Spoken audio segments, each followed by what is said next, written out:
Hi friends అందరికీ ఈరోజైతే morning నేనైతే పూజ చేసుకోవడానికి పువ్వులైతే కోస్తున్నాను. ఆ వ్లాగ్ అయితే చిన్న వ్లాగ్ అయితే మీతో షేర్ చేయాలనుకుంటున్నాను. చూసారా, కొన్ని మల్లె పువ్వులు వచ్చాయి, కోసాను. ఇవైతే పారిజాతం పువ్వులు. ఇవైతే చాలా వస్తున్నాయి, వర్షాకాలం కదా. మంచిగా చూసారా, కింద అయితే ఎన్ని పడిపోయి ఉన్నాయో. ఇవి కింద పడ్డాయి మాత్రమే కొయ్యాలి కదా, తీసుకోవాలి కదా. అవి కొయ్యట్లేదు, చెట్ల మీద పడిపోయి ఉన్నాయి కదా. అవి చెట్లు ఊపితే కింద రాలిపోతాయి కదా, అందుకు చెట్టు ఊపుతున్నాను. ఇలా ఉదయాన్నే పూజ చేసుకుంటే చాలా మైండ్ ఫ్రెష్గా అనిపిస్తుంది. నాకైతే పూజ చేయడం చాలా ఇష్టం. ఇప్పుడు ఈ పారిజాత పువ్వులన్నీ ఏరుతున్నాను. చాలా పువ్వులు అయితే వచ్చాయి, పారిజాత పువ్వులు డైలీ వస్తున్నాయి. ఇంకా ఈరోజు కొంచెం తగ్గినట్టు అనిపిస్తున్నాయి. రోజు అయితే ఇంకా చాలా వస్తాయి. ఈ పువ్వులు చెట్లకి కొయ్యకూడదు కదా. ఈ అన్ని మొక్కలు భూమి మీద పుడతాయి, చెట్టుకే పువ్వులు కొయ్యొచ్చు. కానీ ఈ పారిజాత మొక్క మాత్రం స్వర్గం నుంచి వస్తుంది కదా, అందుకని చెట్లకి ఉన్న పువ్వులు కొయ్యకూడదు. కింద రాలిపోయినవి మాత్రమే కోసి పూజకి పెట్టుకోవచ్చు. వీటి వాసన అయితే చాలా బాగా వస్తుంది. ఇవి పెట్టిన రోజు పూజ రూమ్ మొత్తం అసలు ఎంత మంచిగా స్మెల్ వస్తుందో. ఇవిగోండి, చూసారా, ఇన్ని అయితే వచ్చాయి. వీడియో అయితే మా పాప తీస్తుంది. ఇన్ని అయితే వచ్చాయి. వీటితో పాటు కొన్ని మల్లెపూలు కూడా వచ్చాయి, వాటిని కోసేసుకున్నాను. కొన్ని అంటే ఒక 5-6 అంతే వచ్చినాయి, ఎక్కువేం రాలేదు. ఒక్కటి ఇదిగోండి, మందార పువ్వు అయితే చాలా పెద్దగా ఉంటుంది కదా, అదైతే ఒకటి వచ్చింది, అది కోసుకుందాము. ఆ తర్వాత గులాబీ పువ్వులు కూడా చాలా వస్తున్నాయి. ఇదిగోండి, చాలా ఒక 10-20 దాకా వచ్చాయి గులాబీలు అయితే, అవి కోసుకుందాము.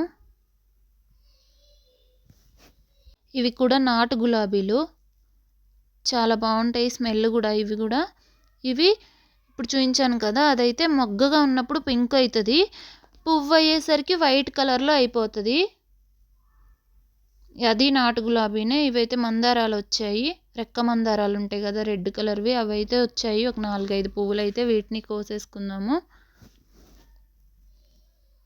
వర్షాలకి మొక్కలైతే మంచిగా ఫ్రెష్గా అనిపిస్తున్నాయి. గడ్డి మొలిచేసింది ఫుల్గా, గాలి వస్తుంది. వర్షం పడట్లేదు కానీ గాలి అయితే చాలా ఎక్కువగా వస్తుంది.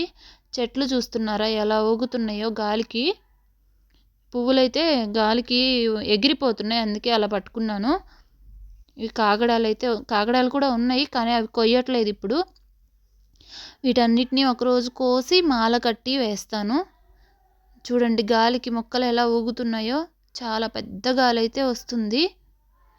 వర్షం రావట్లేదు, కానీ కొంచెం ఇప్పుడే గ్యాప్ ఇచ్చింది. ఒక 2-3 డేస్ నుండి గ్యాపే లేదు వర్షానికైతే. వీటి పేరేంటో నాకైతే తెలియదు. ఇవి కోసుకుందాము, అన్నీ కోసి పూజకైతే పెట్టుకోవాలి. వీటి పేరేంటో మీకు తెలిస్తే కామెంట్ చేయండి ఫ్రెండ్స్, నాకైతే తెలీదు. అవన్నీ కోసాను కదా, ఆ పువ్వులన్నీ తెచ్చి పూజ చేసుకున్నాను మంచిగా. పూజ చేస్తున్నప్పుడైతే వీడియో తీయలేదు. చూసారా, పారిజాత పుష్పాలు అయితే ఎన్ని వచ్చాయో. వీటన్నిటితో మంచిగా అభిషేకం చేసుకొని పూజ అయితే మంచిగా చేసుకున్నాను. చాలా వచ్చాయి పువ్వులు. ప్రసాదం అయితే జామకాయలు వచ్చాయి, చెట్టుకే వచ్చాయి, కోసుకొచ్చాము. గులాబీలు, పారిజాత పువ్వులు చాలా వచ్చాయి కదా, వాటితోనే చేసుకున్నాము. ఇంట్లో అయితే ఎప్పుడూ పువ్వులు బయట నుండి కొనాల్సిన అవసరమే రాదండి పూజకి. ఇంట్లో పువ్వులే సరిపోతాయి. మంచిగా పూజ చేసుకున్నాను. చూసారా ఎంత బాగుందో. పారిజాతం పువ్వులు అయితే స్మెల్ మంచిగా వస్తున్నాయి. చాలా బాగా అనిపిస్తుంది, మైండ్ ఫ్రెష్గా.